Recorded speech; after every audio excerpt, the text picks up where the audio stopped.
किसी जमाने में एक घने जंगल में एक चालाक लोमड़ी रहती थी। उसका नाम मिंकी था। मिंकी को अपनी चतुराई पर बहुत गर्व था। वह जंगल के सभी जानवरों को अपनी मक्कारी और दिमागी खेलों से मात दे देती थी। उसकी यह आदत थी कि वह किसी न किसी तरह से दूसरों से भोजन छीनने के नए नए तरीके सोचती रहती थी। लेकिन एक दिन उसकी चतुराई उसकी ही मुसीबत बन गई। एक दिन मिंकी जंगल में घूम रही थी।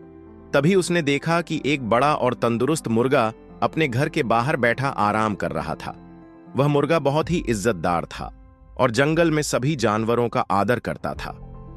मिंकी को यह देखकर एक आइडिया आया कि अगर वह मुर्गे को पकड़ सके तो उसका स्वादिष्ट मांस पा सकती है। मिंकी ने सोचा, अगर मैं सीधे तौर पर मुर्गे को पकड़ने जाऊंगी तो वह मुझे देखकर भाग जाएगा। मुझे कुछ ऐसा करना होगा जिससे वह मेरे पास आ जाए। इस विचार के साथ मिंकी ने एक चालाक योजना बनाई। उसने मुर्गे के पास जाकर कहा, मुर्गे भाई, तुम्हें तो पता है कि मैं जंगल की सबसे चतुर जानवर हूं। मैंने सुना है कि तुम्हारे पास एक अद्भुत संगीत कला है जिसमें तुम बहुत अच्छा गा सकते हो। मुर्गा थोड़ा चौंका, लेकिन मिंकी की बातों में झूठी तारीफ सुनकर उसका अहंकार जाग गया।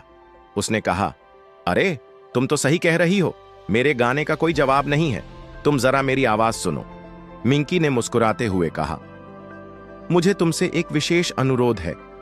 अगर तुम अपनी आवाज में सबसे मधुर गीत गाओ तो मैं तुम्हें इस जंगल की सबसे बड़ी उपहार दूंगी।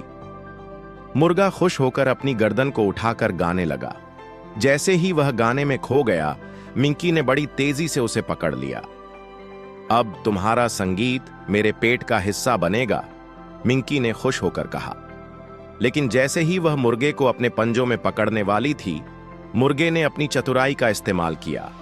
उसने बड़ी तेजी से अपने पंखों को हिलाया और मिंकी को अपनी तरफ से खींच लिया। तुम मुझे नहीं पकड़ सकती मिंकी, मुर्गे ने हंसते हुए कहा। तुमने मेरी तारीफ की और मेरी कमजोरी को समझा, लेकिन तुम्हारी योजना उलटी पड़ गई। मिंकी को इस झटके से कुछ समझ में नहीं आया। बुद्धिमानी से उसे चकरा दिया था। लोमड़ी की चतुराई को उसके ही चालाकी ने मात दे दी थी। मिंकी ने हार मानते हुए कहा, ठीक है मुर्गे भाई, तुम सच में बहुत चतुर हो। मुर्गा हंसते हुए चला गया और मिंकी ने महसूस किया कि चतुराई का जाल कभी कभी खुद के खिलाफ भी काम कर सकता है। उसने यह सीखा कि दूसरों को कमतर समझना और उनका मजाक उड़ाना हमेशा सही नहीं होता, और कभी कभी हमें अपनी योजनाओं को भी एक बार फिर से सोचना चाहिए। इस कहानी से यह भी सीखने को मिलता है कि जो खुद को चतुर समझता है वह कभी कभी अपनी मक्कारी के कारण खुद ही फंस जाता है।